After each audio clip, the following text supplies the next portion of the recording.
Alô, torcedor tricolor ligado no debate Rafa de todo o Brasil. Mais uma semana de Campeonato Brasileiro, mais uma rodada. Vasco e São Paulo, São Paulo e Vasco direto de São Januário. São Paulo que vinha embalado de 5 vitórias consecutivas, 9 jogos sem perder e hoje perdeu. Ainda com desfalques de Toró, Pato, Pablo, o São Paulo caiu, sucumbiu ao Vasco do Pofechô Luxemburgo, hoje em São Januário. Um São Paulo que manteve Daniel Alves no time titular, mesmo depois aí de uma maratona de 2 jogos em uma semana, 3 jogos praticamente em uma semana. Um time que o Cuca tentou escalar o time com mais qualidade técnica, mais uma vez no meio campo, que foi dominado no começo do primeiro tempo pela equipe Cruz Maltina. Teve Raniel expulso logo na sequência, e aí todo o plano para a continuidade do jogo foi por água abaixo. São Paulo de Volpe, na direita o Ranfran, Anderson Martins que veio de 2 jogos bons, Arboleda voltando, mantido, e na esquerda o Léo Pelé substituindo o Reinaldo. Daqui a pouco falamos um pouco mais sobre a possibilidade do Reinaldo ir para a Arábia Saudita, pro Al-Ahly. Primeiro volante o Tietê na saída de bola, 2 meias mais uma vez, Lisiero e Daniel Alves, de um lado o Antony, do outro Everton e centralizado o Raniel, num 4-1-4-1 e muitas vezes num 4-2-3-1 com Tietê e Lisiero na saída de bola. O São Paulo que começou muito afobado, o gramado não ajudava o estilo de jogo da equipe tricolor. O São Paulo não conseguia trocar passes, errava muito na transição. O gramado, a bola ia pererecando, ia quicando entre um passe e outro, prejudicando muito os jogadores de mais técnica do São Paulo. E o Vasco, mais acostumado com o gramado, conseguia apertar bem, tocar bem e avançar. Logo nos primeiros minutos tivemos 2 chutes na entrada da área, o Volpe saiu bem numa delas, quase que o Vasco abriu o placar, então o Vasco já tinha tido chances perigosas antes mesmo da expulsão do Raniel. O São Paulo que não conseguia se impor, tocava a bola entre os zagueiros, mas não conseguia se impor contra um Vasco que foi goleado na rodada anterior pelo Flamengo, que atualmente é líder. Então apresentou uma certa dificuldades de conseguir pressionar o adversário, de conseguir fazer a transição em velocidade entre o ataque e a defesa e de conseguir jogar, trabalhar a bola para construir alguma coisa. Então o São Paulo teve muitas dificuldades, tanto na saída de bola, quanto na transição, quanto para apertar o adversário. E mesmo com retornos aí do Everton, que veio de suspensão, o São Paulo não conseguiu avançar numa boa partida. Somando ao segundo tempo lá na Arena da Baixada, que com desfalques foi justificável, o São Paulo acumulou aí um resultado negativo. O Raniel foi expulso, ergueu o pé, o jogador também abaixou o pé. Quando eu vi o lance primeiro eu falei, o VAR vai expulsar, porque o VAR tem expulsado lances parecidos em geral nessa parte do Brasileirão. O São Paulo teve alguns lances parecidos contra o Flamengo, o Tuller não foi expulso no Pato, nem chamaram o VAR. Contra a Chapecoense tivemos um pezão, não foi dado. Na final do Paulista foi um pé no ombro do jogador tricolor e ninguém também chamou o VAR. Mas apesar de muita gente ter insinuado que o São Paulo comprou o campeonato no pênalti, possível pênalti não dado para o Ceará, o São Paulo foi muito mais prejudicado até o momento do que ajudado. Isso sem contar o pênalti no Daniel Alves lá na Arena da Baixada, a expulsão duvidosa hoje, o Tuller contra o São Paulo e Flamengo, entre outros. Então um São Paulo que vem sendo, sim, na maioria das vezes, prejudicado pela arbitragem. Claro que não é desculpa pelo desempenho antes expulsão, mas impacta grandemente, muito fortemente o desempenho do time na sequência. O São Paulo até teve algumas chances de avançar para marcar o gol, mas infelizmente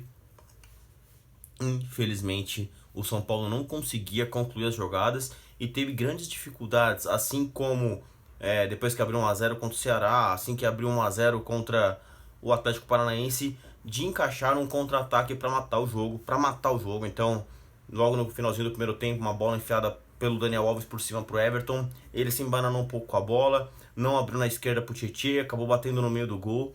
Então o São Paulo com sérias dificuldades de chegar à definição da jogada e concluir a gol. Cuca depois entrou com o Vitor Bueno, fez algumas alterações, mas cabe aí algumas observações importantes. É muito importante ter a qualidade técnica, Daniel Alves, Lisieiro, Tietê, Pato, etc.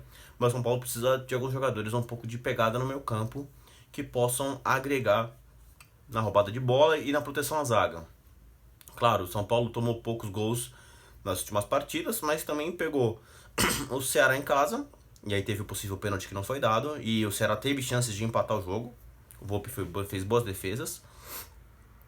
O São Paulo foi bastante pressionado pelo Atlético Paranaense, então o sistema defensivo funcionou, mas o Volpi também fez boas defesas. E hoje o Vasco teve chances de fazer mais gols. No primeiro tempo, antes de abrir o placar, teve chance. Fez os 2-0, depois não fez o terceiro gol, mas teve chance. Então, para o São Paulo, o Cuca ficou super confiante em tirar o primeiro volante um pouco mais marcador, mas ao meu ver isso já está fazendo um pouco de falta por dois motivos. O primeiro, tem uma proteção maior à zaga, ainda mais hoje sem o Reinaldo e com o Léo Pelé pela esquerda. O Léo foi muito mal no começo do jogo, o Léo foi muito mal o jogo inteiro, para falar a verdade.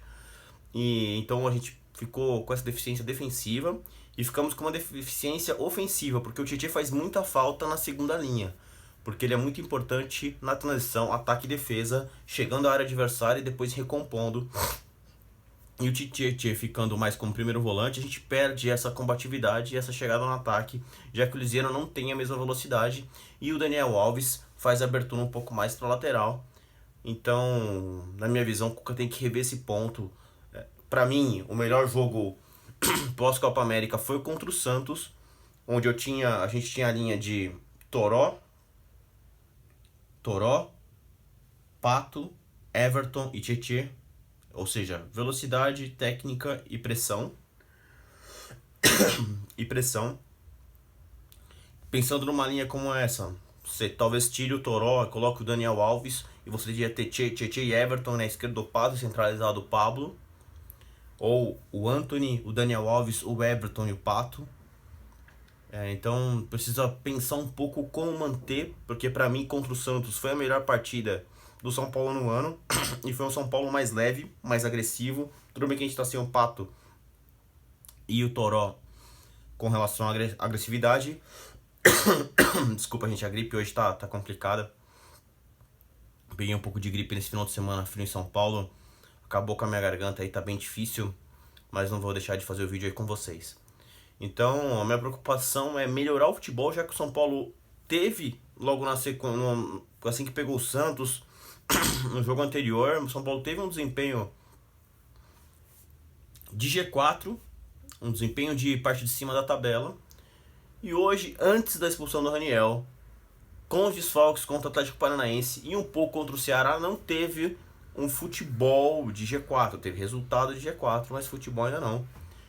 Para ter uma noção, o Flamengo se impôs contra o Vasco, ganhou de 4 em Brasília. Pegou o Ceará hoje lá, meteu 3, gol de bicicleta do Arrascaeta. O Flamengo se impondo com futebol, elenco e desempenho de campeão.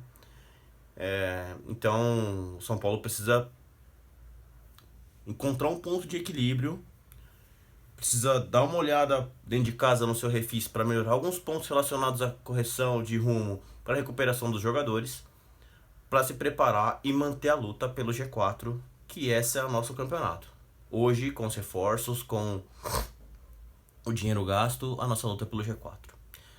Hoje vai ficar muito difícil dar nota para todo mundo, até mesmo pro Raniel, já que eu achei que não era para expulsão. Acho que ninguém merece ali uma nota baixa. Eu acho que só valem os pontos de alerta de verdade no primeiro gol. O Lisieiro e o Juanfran ficaram olhando, o cara entrar livre para fazer o gol, dominar e fazer o gol. O time profissional não pode tomar um gol desse. E o segundo gol a mesma coisa, o Lisieiro olhando, o Juanfran não foi. Na realidade o Juanfran já estava... O Arboleda foi dar o combate cobrindo o Juanfran estava atrás dele.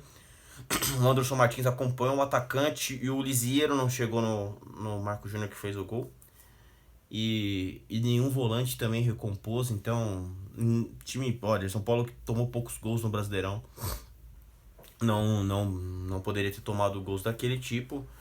Cabe sim uma puxão de orelha aí ao técnico Cuca para não se descuidar do setor que o São Paulo tinha melhorado e dos jogadores para ter atenção em campo, mas há de condizer também, de entender também que ficamos aí quase um tempo e meio sem um jogador e destacar os pontos positivos, o copo meio cheio, o São Paulo mesmo perdendo de 2-0 não parou de correr, Daniel Alves correndo, o Tite correndo, todo mundo buscando, mesmo com 2-0 contra, mesmo com a possibilidade, não tendo possibilidades reais de empatar o jogo, o São Paulo não se deu por vencido. Então, ponto talvez aí também mais uma de atenção para a noite, a possível saída do Reinaldo.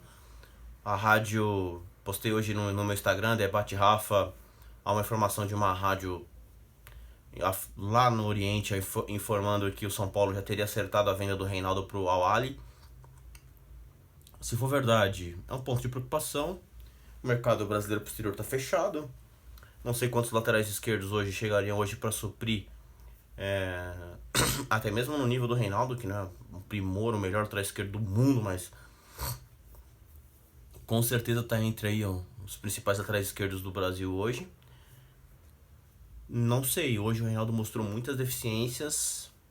Não sei como ficaria comprometido esse lado esquerdo do São Paulo sem o Reinaldo até dezembro. Vamos aguardar novidades, informações nos próximos capítulos. Fique ligado lá no Instagram, no Debate Rafa, que eu posto tudo que eu descobri lá. E a gente pode ter mais informações nas próximas horas. O Antony saiu com o braço machucado.